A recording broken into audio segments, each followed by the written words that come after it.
Halo Sobat Santuy, today is the day. Jumpa lagi bersama gua di channel Warung Santuy. Apa kabar kalian semua? Semoga kalian baik-baik saja dan tetap santuy.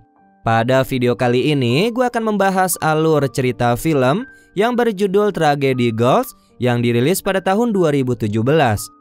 Oke, daripada kalian penasaran, tanpa basa-basi lagi kita langsung masuk aja ke isi filmnya.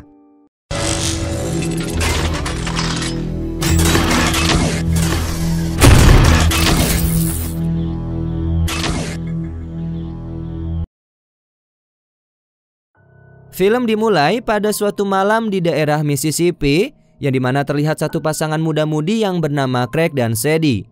Mereka terlihat sedang bermesraan di dalam mobil mereka. Tiba-tiba Sadie mendengar suara dari luar. Lantas Sadie pun menyuruh Craig untuk melihatnya. Dengan terpaksa, Craig pun akhirnya keluar dari dalam mobil. Dan ketika Craig sudah berada di luar, dia langsung diserang oleh seseorang yang diduga pria asing dengan bentuk badan yang besar menggunakan parang.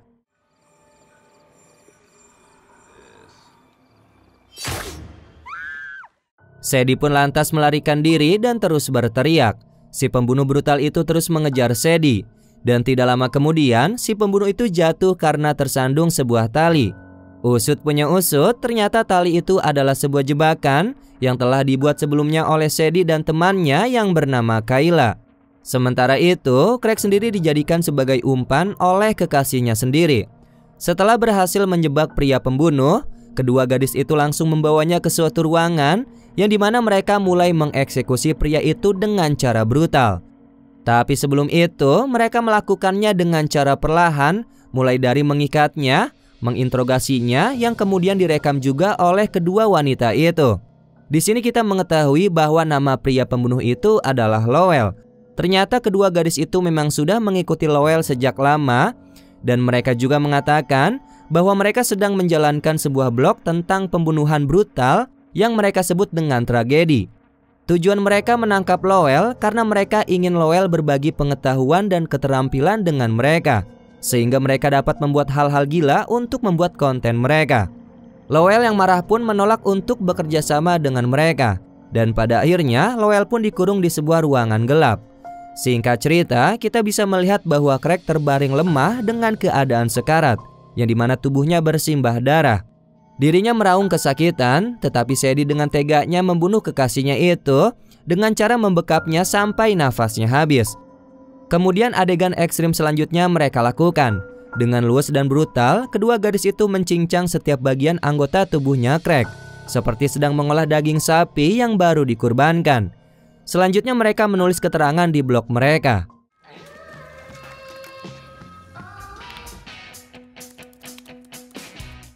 Hari berikutnya, mereka menyebarkan sebuah berita mengenai Craig yang tidak hilang melainkan mungkin dibunuh. Di dalam ruangan kelas, terlihat Profesor Ken sedang menerangkan sebuah materi kepada peserta didiknya tersebut.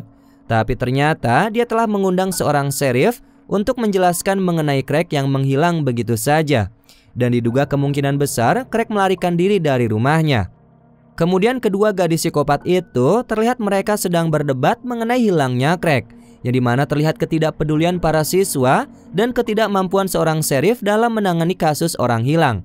Di sini juga kita melihat bahwa sheriff ternyata adalah ayah dari salah satu murid yang bersekolah di sekolahan tersebut, dan dia adalah si Jordan. Usut punya usut, Jordan ternyata menyukai Sadie.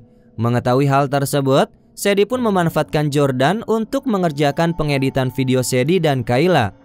Kemudian singkat cerita, mereka latihan untuk menjadi pemandu sorak atau sering kita kenal dengan sebutan cheerleaders.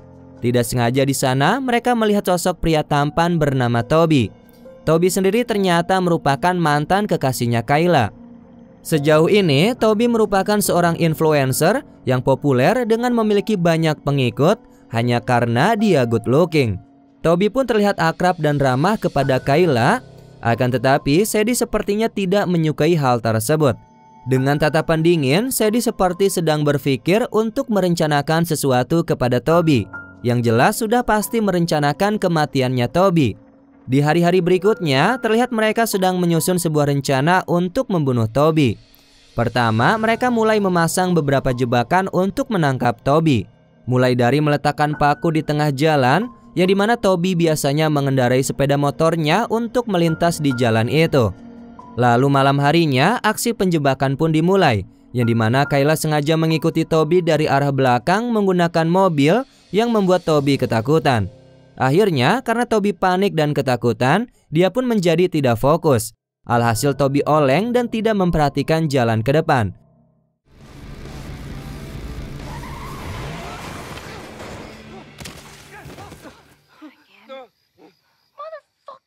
Tidak sampai di situ saja, Toby sama sekali tidak diberi istirahat dan langsung ditikam oleh para gadis psikopat sampai mati.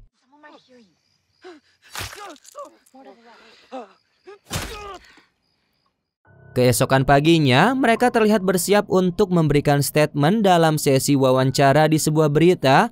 Hal tersebut mereka lakukan guna untuk meningkatkan pengikut blog mereka.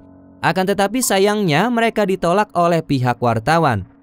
Singkat cerita, mereka kini sudah bertemu dengan Jordan. Melalui Jordan lah mereka mengetahui bahwa Sheriff menganggap kematian Toby dianggap sebagai kecelakaan lalu lintas. Di sini juga kita mengetahui bahwa Sheriff ternyata melarang Jordan untuk bekerja sama dengan Sadie dan Kayla. Akan tetapi Jordan tidak mendengarkan saran dari ayahnya, dan Jordan masih memilih untuk tetap berada di sisinya Sadie dan Kayla, yang tanpa dia ketahui bahwa kedua gadis tersebut adalah para psikopat. Kemudian di scene selanjutnya terlihat para pengurus OSIS sekolah sedang mengadakan rapat, yang dimana ketua komite menyarankan untuk membatalkan acara prom night guna menghormati teman sekelas mereka yang meninggal. Akan tetapi Sadie dan Kayla tidak setuju dan membantahnya. Setelah itu mereka pergi ke sebuah acara showcase, yang dimana pertunjukan beberapa model bangunan perpustakaan kayu, yaitu adalah sebuah konstruksi yang diharapkan untuk bisa menerima beasiswa.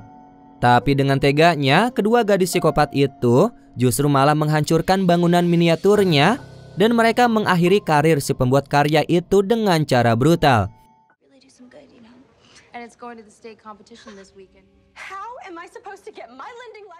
Lalu pada malam harinya, gadis si pembuat karya pun mencoba untuk membuat karya seninya kembali dengan meminta bantuan teman kelasnya. Tidak lama kemudian, datanglah seorang misterius yang diduga adalah seorang gadis dengan menggunakan penutup wajah, yaitu sebuah topeng. Ternyata gadis bertopeng itu ada dua, dan mereka dengan sengaja menakut-nakuti gadis yang tengah sendirian. Setelah itu, mereka melepaskan topeng penutup wajahnya, dan bisa kita ketahui bahwa gadis-gadis bertopeng itu adalah Sadie dan Kayla yang merupakan teman sekelasnya juga. Tapi bukannya merasa lega, justru gadis cantik itu dijadikan target korban selanjutnya, yang dimana kedua gadis itu langsung menyerangnya dan melangsungkan aksi brutalnya secara sadis tanpa ampun.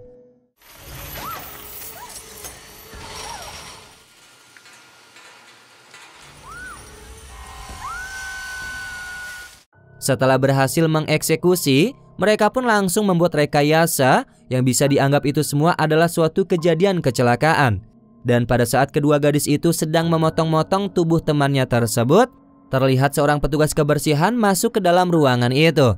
Tetapi anehnya, petugas kebersihan itu tidak melihat sekeliling ruangan, yaitu tempat kedua gadis itu melakukan pembunuhan. Kemudian seperti biasa, setelah selesai melakukan aksi pembunuhan brutal, kedua gadis itu langsung menulis di blog mereka.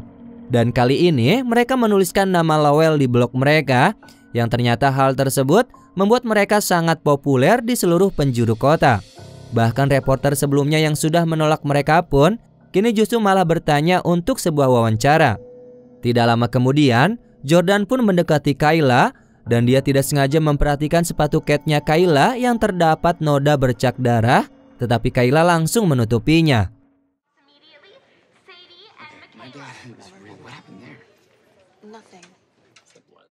Artikel tersebut ternyata menarik perhatian banyak orang, termasuk salah satunya adalah Sheriff yang mengatakan bahwa kedua gadis itu membahayakan penyelidikan. Namun kedua gadis itu tidak berniat untuk menghentikan blog mereka. Kemudian singkat cerita, Jordan membantu untuk membuat video mengenai teman kelasnya yang meninggal. Dan itu semua diwakili oleh Sadie dan Kayla yang berbicara di depan semua orang yang ada di kelas itu. Tapi kegiatan mereka tiba-tiba terganggu oleh Big L yang merupakan seorang petugas pemadam kebakaran. Big L, yaitu pria besar tersebut, mengatakan bahwa dia akan memimpin pencarian si pembunuh jika petugas polisi tidak bisa berbuat apa-apa. Kemudian di malam hari, tepatnya di sebuah gudang, Sadie memberitahukan Kayla untuk menyiapkan racun. Lowell pun tidak tinggal diam, dirinya berusaha untuk memprovokasi Kayla dengan mengatakan bahwa si Sadie hanya memanfaatkannya. Akan tetapi upaya provokasinya Lowell pun gagal dan Kayla pergi meninggalkan Lowell. Kemudian mereka terlihat pergi ke sebuah tempat gym yang dimana mereka melangsungkan aksinya untuk menangkap Big L yang tengah berolahraga di sana. Pertama-tama Kayla masuk ke ruangan gym dan dirinya mencoba untuk menggodai Big L. Setelah itu secara tidak sengaja Kayla menjatuhkan botol minumannya Big L dan langsung mengambilnya. Kemudian Kayla menuangkan racun ke dalam minumannya Big L itu.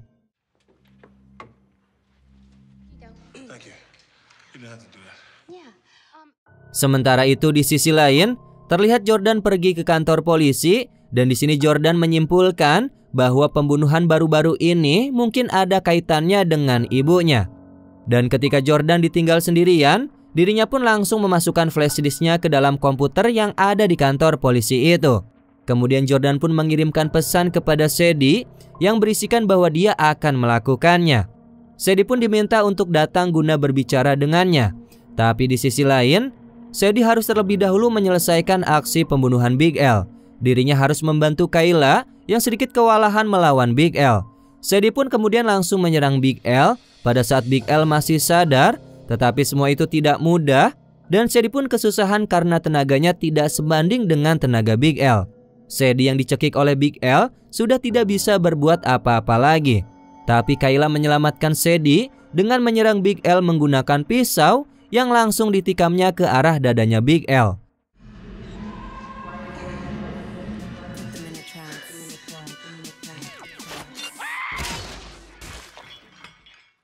Akhirnya, Sadie pun berhasil pulang tepat waktu untuk menyambut kedatangannya Jordan yang memberikan semua materi tentang kasus pembunuhan misterius di daerah sana.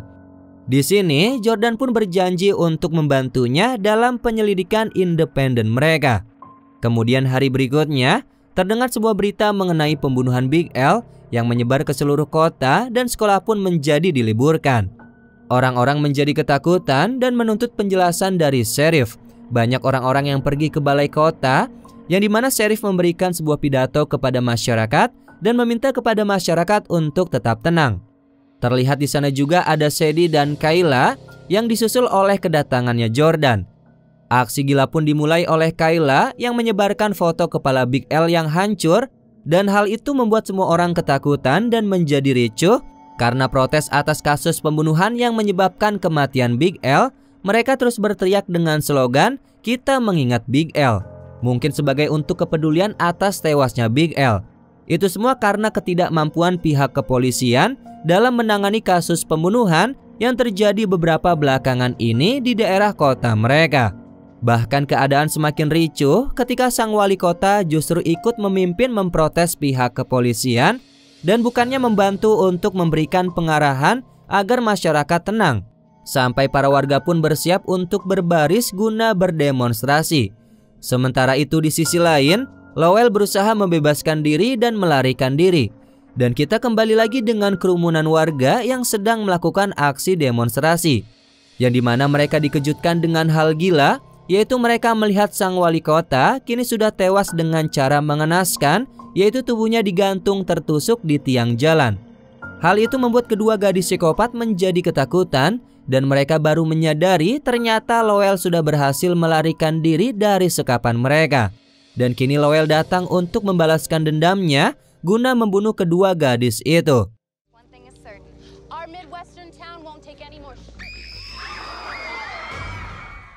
Keesokan paginya, kedua gadis itu terlihat sedang memberikan keterangan kepada media, tetapi mereka tiba-tiba meninggalkan sesi wawancara begitu saja.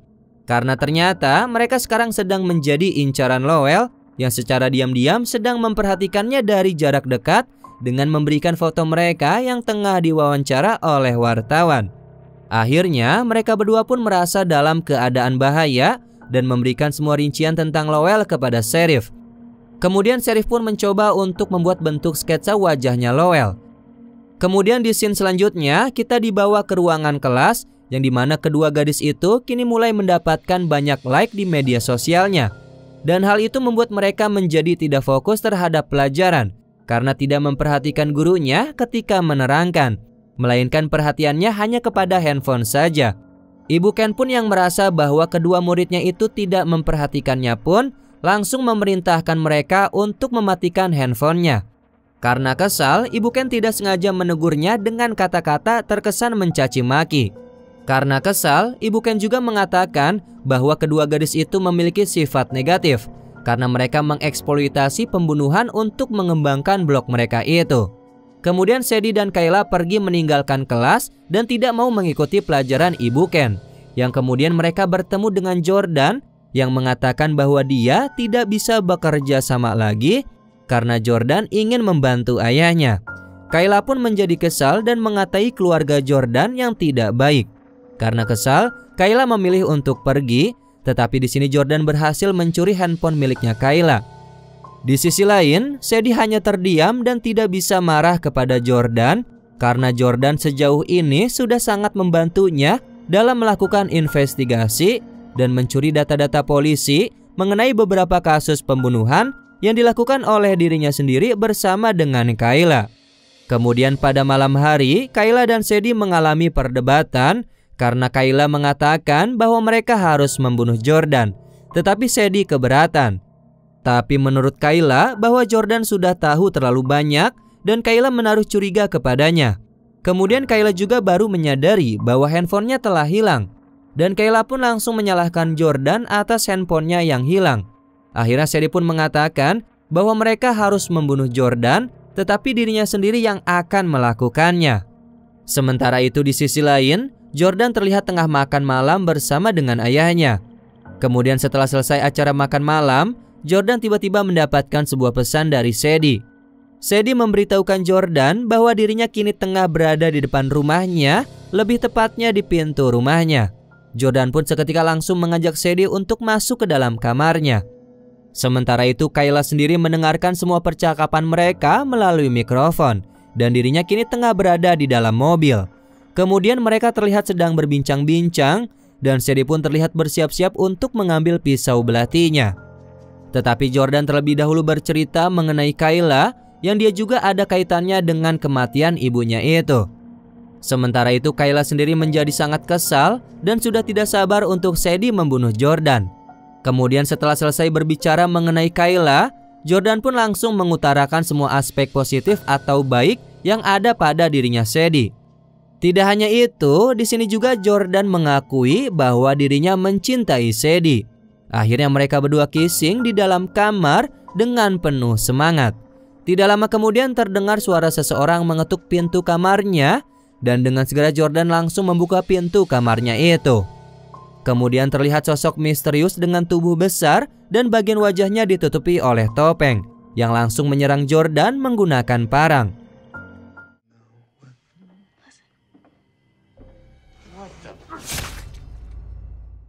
Melihat hal tersebut membuat Sadie tidak tinggal diam dan langsung menyerang sosok misterius tersebut yang diduga itu adalah Lowell. Sementara itu, Kayla sendiri memecahkan kaca rumahnya Sheriff dengan tujuan untuk menarik perhatian Sheriff yang tengah tertidur pulas di ruang tamu. Kemudian dengan sigap, Sheriff langsung menembaki Lowell dengan membabi buta dan akhirnya berhasil mengusir Lowell keluar dari dalam rumahnya. Dengan cepat, Sheriff langsung pergi menuju kamar Jordan. Di sisi lain, Sadie langsung menghubungi 911 untuk meminta pertolongan. Melihat aksi Sadie yang menyelamatkan putranya itu, membuat Sheriff menjadi berterima kasih kepadanya. Kemudian keesokan paginya, Sheriff terlihat memberikan penghargaan untuk Sadie di depan semua orang. Sadie pun terlihat berbangga hati dan bahagia. Kemudian dirinya memberikan beberapa pernyataan, yang dimana hal itu membuat Kayla menjadi cemburu atau iri hati kepada Sadie karena Sadie telah menerima semua penghargaan. Sejak saat itu, Sadie pun berhenti untuk bekerja di blog dan mulai berteman dengan semua teman sekolahnya. Singkat cerita, Sadie pun bertemu dengan Kayla di tempat gym untuk berbicara. Keduanya terlihat berdebat dengan keadaan panas. Dan yang terakhir, Sadie meminta Kayla untuk pergi karena dia tidak membutuhkannya lagi. Sejak saat itu, Sadie pun berusaha membangun hubungan baik dengan Jordan dan mulai menerima cintanya Jordan. Waktu pun berlalu dan hari prom night pun akhirnya tiba. Terlihat Jordan pergi ke rumahnya Sadie untuk menjemputnya. Sementara Kayla berdandan untuk pergi ke acara prom night meskipun dirinya tidak berkencan. Selama acara prom night berlangsung, Sadie dan Jordan terlihat menari dengan canggung. Kemudian Sadie pun terlihat minum. Di waktu bersamaan, dia didatangi oleh Ibu Ken, yang dimana Ibu Ken mengatakan bahwa dirinya kagum terhadap perubahan Sadie. Selain itu juga, Ibu Ken mengatakan bahwa dirinya akan mengajukan nama Sadie untuk mendapatkan beasiswa. Lantas Sadie pun berterima kasih kepada Ibu Ken. Puncak acara pun dimulai, yang dimana kepala sekolah dan gadis kutu buku pergi ke atas panggung untuk memberikan sebuah pidato, serta memberikan pengumuman bahwa Jordan dan Sadie yang menjadi raja dan ratu acara prom night. Mereka terlihat bahagia dan pergi ke atas panggung untuk berdansa. Sementara itu di sisi lain, Ibu Ken pergi keluar ruangan untuk sebat santuy. Tapi di sana terdapat Kayla yang muncul di belakangnya. Dan ternyata di sana juga terdapat Lowell. Hal tersebut membuat Ibu Ken ketakutan dan mencoba untuk berlari masuk menuju pintu ruangan prom night itu. Tapi dengan cepat, Kayla langsung menikamnya dari arah belakang dan Ibu Ken langsung berbalik dengan menahan rasa sakit.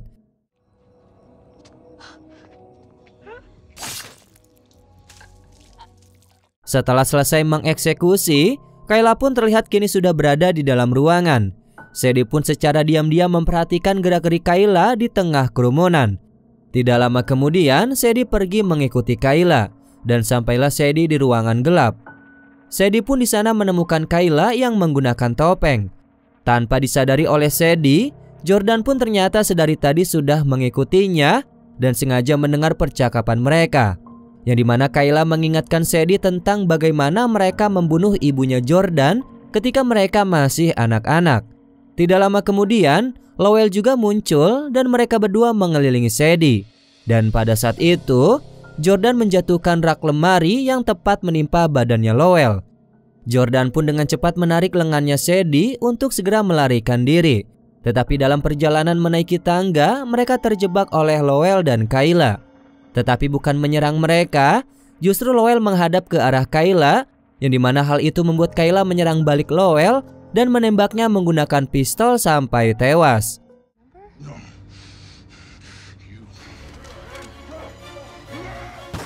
Kemudian Jordan menghadap ke arah Kayla dan membahas mengenai pembunuhan ibunya. Dengan cepat Sadie pun langsung menarik Jordan ke sampingnya dan langsung menciumnya. Tidak lama kemudian setelah perhatian Jordan teralihkan, dengan segera Sadie langsung menyerang Jordan dan mengikat tali tambang di lehernya Jordan kemudian menggantungnya. Setelah menghabisi Jordan, kemudian Sadie dan Kayla sama-sama menggunakan topeng dengan warna pink dan juga hijau. Setelah itu mereka berjalan melewati lorong sekolahan dengan bahagia dan santuy. Ternyata di ruangan prom night, mereka sudah mengatur strategi untuk membakar seluruh isi ruangan dengan orang-orang di dalamnya itu.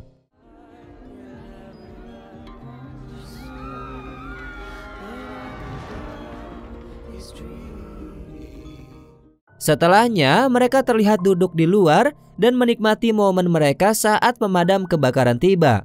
Dan Sheriff melihat ruangan sekolah terbakar dengan putranya yang berada di dalamnya itu.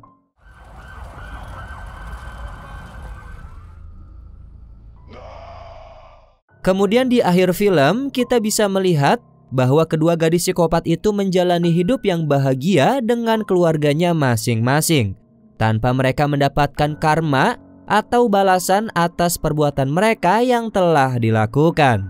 Dan kemudian film ini pun selesai. Oke sobat santuy, itulah alur cerita film pada video kali ini.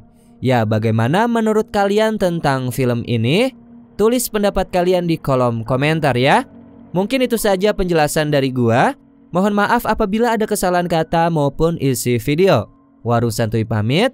Dan jangan lupa untuk tetap santuy.